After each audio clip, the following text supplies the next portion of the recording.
আপনি দেখছেন news now, আমরা জানি কোনটা খবর।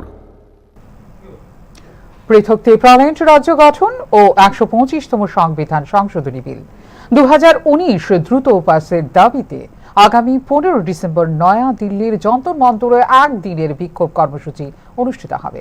National federation of new states ও indigenous peoples front of Tripura অর্থাৎ আইপিএফটির যৌথ উদ্যোগে এই বিক্ষোভের আয়োজন। মঙ্গলবার সাংবাদিক সম্মেলনে এই কথা জানিয়েছেন আইপিএফটির সাধারণ সম্পাদক স্বপন দেববর্মা। উত্তর পূর্বের বিভিন্ন রাজ্য থেকে প্রতিনিধিরা এতে যোগ দেবেন। ত্রিপুরা থেকে প্রায় ১০০ জন প্রতিনিধি পাঠানোর লক্ষ্য নেওয়া হয়েছে বলে জানিয়েছেন তিনি। টিটিএডিসিকে ত্রিপুরা টেরিটোরিয়াল কাউন্সিলে উন্নীতকরণের দাবিও জোরালোভাবে তোলা হবে কর্মসূচিতে। আইপিএফটির প্রতিটি ডিভিশন থেকে অন্তত ৩ জন প্রতিনিধি পাঠানোর নির্দেশ দেওয়া হয়েছে এবং ট্রেন টিকিট সহ সমস্ত লজিস্টিক ব্যবস্থাপনার দায়িত্ব দেওয়া হয়েছে সংশ্লিষ্ট ট্রেজারারদের ওপর বলে এদিনের সাংবাদিক সম্মেলনে জানিয়েছেন আইপিএফটি নেতৃত্ব।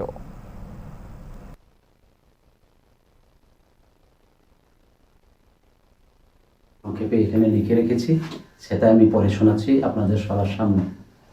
আগামী 15 December 2025 in national federation of new states অর্থাৎ NFNS এবং indigenous people front of Tripura অর্থাৎ আমাদের আইপিএফটি যৌথ উদ্যোগে পৃথক রাজ্য গঠন এবং ১২৫তম সংবিধান সংশোধনী বিল 2019 পার্লামেন্টের শীতকালীন অধিবেশনের মধ্যেই পাস করার দাবিকে সামনে রেখে নতুন দিল্লির যন্তর মন্তর একদিনের সিট ইন ডেমনস্ট্রেশন আয়োজন করা হয়েছে।